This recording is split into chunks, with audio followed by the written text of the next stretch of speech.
RJD ने slow voting कराने का आरोप लगाया। कहा महागठबंधन के मजबूत बूथों पर बिजली काटी जा रही है ताकि धीमा मतदान हो। इसी मामले का संज्ञान ले। वोटिंग के बीच गिरिराज का लालू पर अटैक। कहा यह चुनाव जंगलराज बनाम विकास के बीच का चुनाव है। तेजस्वी राज आया तो शरिया लागू होगा। गिरिराज ने बुर्के वाली महिलाओं की जांच की मांग की। कहा फर्जी वोट का शक होने पर बुर्के वाली महिलाओं की जांच हो, इसे धर्म से न जोड़ा जाए।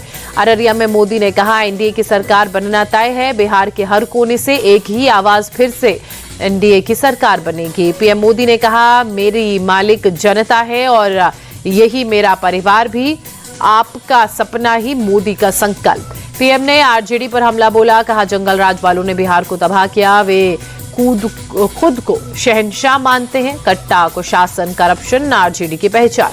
मोदी ने कहा जंगलराज में जनता के सपनों को कुचला गया। सरकार चलाने के नाम पर इन्होंने जनता को लूटा। इनके राज में ना एक्सप्रेसवे बने ना कोई मेडिकल कॉलेज।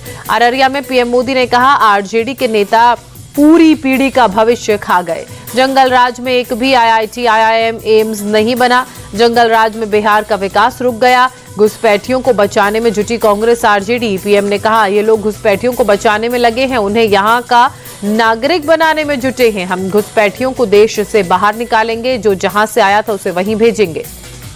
मोदी ने कहा आरजेडी कांग्रेस को देश की सुरक्षा आस्था से मतलब नहीं है। ये लोग छठी मैया का अपमान करते हैं। इन्होंने राम मंदिर का विरोध किया। पीएम मोदी ने कहा कांग्रेस ने नामदार ने छठ पूजा की नौटंकी कहा। तब तेजस्वी ने कुछ नहीं कहा, उनके मुंह पर ताला लग गया था। बिहार के सीतामढ़ी में यूपी सीएम योगी आदित्यनाथ की रैली। कहा पहले चरण के मतदान से साफ हुआ आरजेडी कांग्रेस के लिए कोई स्थान नहीं बचा। बिहार में वही होगा जो यहाँ का युवा चाहेगा। सीएम योगी ने कहा यूपी में माफिया पस्त हैं, युवा मस्त हैं। बिहार में माफियाओं की उल्टी गिनती शुरू हो गई है। खानदानी माफियाओं की हालत पतली होने वाली है। सीएम नीतीश कुमार ने मतदान किया। बख्तियारपुर के एक पोलिंग बूथ पर वोट कास्ट किया। लोगों से भी बढ़ चढ़कर मतदान करने की अपील की। पटना में तेजस्वी यादव ने वोट कास्ट किया। कहा बदलाव जरूरी है। 14 नवंबर को नई सरकार बनने वाली है। मतदान के बाद तेजस्वी यादव ने कहा सभी लोग वोटिंग में बढ़ चढ़कर हिस्सा लें। बदलाव, विकास और नौकरियों के लिए वोट करें। आरएलएम सुप्रीमो उपेंद्र कुशवाहा का बड़ा बयान। बिहार में एनडीए की जबरदस्त वापसी होगी। तेजस्वी अभी से निराशाजनक बात करेंगे तो कार्यकर्ता निराश हो जाएंगे। मुंगेर में डिप्टी सीएम सम्राट चौधरी ने वोट कास्ट किया। कहा हम विकास के नाम पर वोट मांग रहे हैं। बिहार की जनता फिर से एनडीए की सरकार बनाएगी। नीतीश को लेकर डिप्टी सीएम सम्राट चौधरी का बड़ा बयान। नीतीश कुमार को बताया मुखिया। कहा वे हमारे मुखिया हैं और आगे भी रहेंगे। विजय सिन्हा ने लखीसराय में वोट कास्ट किया। लोगों से लोकतंत्र के महापर्व में बढ़ चढ़कर हिस्सा लेने की अपील की। राहुल तेजस्वी पर विजय सिन्हा का निशाना। कहा राहुल तेजस्वी अनुकंपा की राजनीति कर रहे हैं। बिहार में अब रानी के पेट से राजा पैदा नहीं होगा।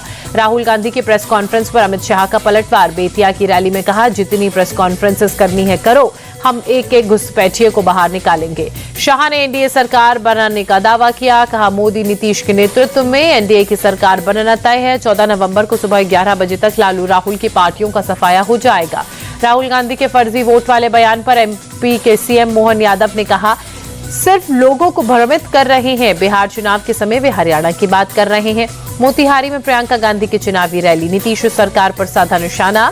कहा 3 साल में बिहार में 27 पुल गिरे, यही है इनका विकास। सीतामढ़ी में रक्षा मंत्री राजनाथ सिंह की जनसभा। कहा 20 साल में बिहार का विकास हुआ। नीतीश कुमार पर भ्रष्टाचार का कोई दाग नहीं। खगड़िया में केंद्रीय मंत्री चिराग पासवान ने मतदान किया। जनता से बढ़ चढ़कर मतदान करने की अपील की। कहा महागठबंधन चुनाव हार रहा है। नित्यानंद राय ने बिहार को लोकतंत्र की जन्मभूमि बताया। कहा लोकतंत्र के महापर्व को उत्साह से मनाएं। सभी लोग मतदान में बढ़ चढ़कर हिस्सा लें। बीजेपी सांसद रविशंकर प्रसाद ने पटना में वोट कास्ट किया। एनडीए की जीत का दावा किया। कहा जनता को मोदी नीतीश की जोड़ी पर भरोसा। केंद्रीय मंत्री शिवराज सिंह चौहान ने बिहार में एनडीए की प्रचंड जीत का दावा किया। कहा जनता सुशासन, विकास और जन कल्याण के लिए वोट कर रही है। हमारी जीत निश्चित है। शिवराज ने लालू यादव पर निशाना साधा। कहा लालू ने अपने राज में सिर्फ जनता का शोषण किया। भय, भ्रष्टाचार बिहार की पहचान बन गई। आज लोगों में भय नहीं, विश्वास है। पटना में वेटनरी कॉलेज स्थित मतदान केंद्र पर लालू ने किया मतदान। लोगों से भी अपील की। कहा इस बार बदलाव होगा।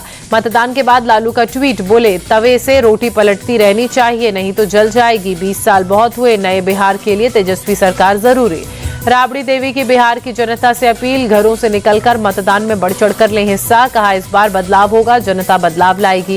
राबड़ी देवी ने तेज प्रताप को जीत का आशीर्वाद दिया। बोली मां का दोनों बेटों को आशीर्वाद, अपने पैरों पर खड़े होकर लड़ रहा है तेज प्रताप। पटना में तेज प्रताप यादव ने वोट डाला, लोगों से भी वोट करने की अपील की। कहा, हर एक वोट महत्वपूर्ण है, सभी लोग वोट जरूर करें। तेज प्रताप ने महुआ से अपनी जीत का दावा किया। कहा, काम करने वालों को जनता पसंद करती है, फर्जीवाड़ा करने वालों को नहीं। रोहिणी आचार्य ने पटना के पोलिंग बूथ पर मतदान किया। सोशल मीडिया पर पोस्ट कर लिखा, ये चुनाव धर्म युद्ध है, जो जनता नीतीश सरकार के खिलाफ लड़ रही है, जीत सत्य की होगी। पहले चरण के मतदान के बीच मीसा भारती का बड़ा दावा। कहा, महागठबंधन को 150 से 160 सीटें मिलेंगी, बिहार इस बार तेजस्वी को सीएम बनाएगा। मुकेश सैनी ने पत्नी और बेटी के साथ दरभंगा में वोट कास्ट किया, लोगों से भी मतदान की अपील की। न्यूजीलैंड दौरे पर केंद्रीय वाणिज्य मंत्री पीयूष गोयल, रोटोरुआ में अपने समकक्ष से मुलाकात की, व्यापारिक प्रतिनिधियों के साथ भी बातचीत की। जम्मू कश्मीर में नार्को टेरर केस मामले में ईडी की रेड, पूर्व विधायक और पूर्व मंत्री के ठिकानों पर छापा। 2022 में ईडी ने एक हैंडलर को किया था गिरफ्तार। अनिल अंबानी को ईडी ने फिर समन जारी किया। लोन फ्रॉड केस में पूछताछ के लिए 14 नवंबर को एक बार फिर से दिल्ली तलब किया। गुजरात हाईकोर्ट ने आसाराम को दी 6 महीने की अंतरिम जमानत। कोर्ट ने कहा, बीमारी को देखते हुए दी गई जमानत, दिल की बीमारी से जूझ रहे आसाराम। सपा नेता अब्दुल्ला आजम को सुप्रीम कोर्ट से झटका लगा। फर्जी पासपोर्ट से जुड़ी याचिका खारिज की, अर्जी में एफआईआर रद्द करने की मांग की थी। लखनऊ, हापुड़, उन्नाव समेत 16 जगहों पर ईडी का छापा। मोनार्ड यूनिवर्सिटी से जुड़े फर्जी डिग्री मामले में एजेंसी का एक्शन। बुलंदशहर में पुलिस मुठभेड़ में 10,000 का इनामी डकैत गिरफ्तार। बदमाश साजिद के पैर में गोली लगी। तमंचा, जिंदा कारतूस और चोरी की बुलेट बरामद। सीतापुर में तिलक समारोह में मारपीट। नाश्ते के समय ईंट चलाने से बवाल हुआ, जमकर लाठी डंडे चले, बर्तनों से भी हमला, दोनों पक्षों के 5-5 लोग घायल। कोलकाता के आरएन मुखर्जी रोड स्थित जूते के गोदाम में भीषण आग, आसमान में धुएं का गुबार उठा, लाखों का माल जलकर खाक हुआ। विमेंस वनडे वर्ल्ड कप जीतने वाली भारतीय महिला टीम ने प्रधानमंत्री नरेंद्र मोदी से की मुलाकात। पीएम मोदी ने शानदार जीत के लिए दी बधाई।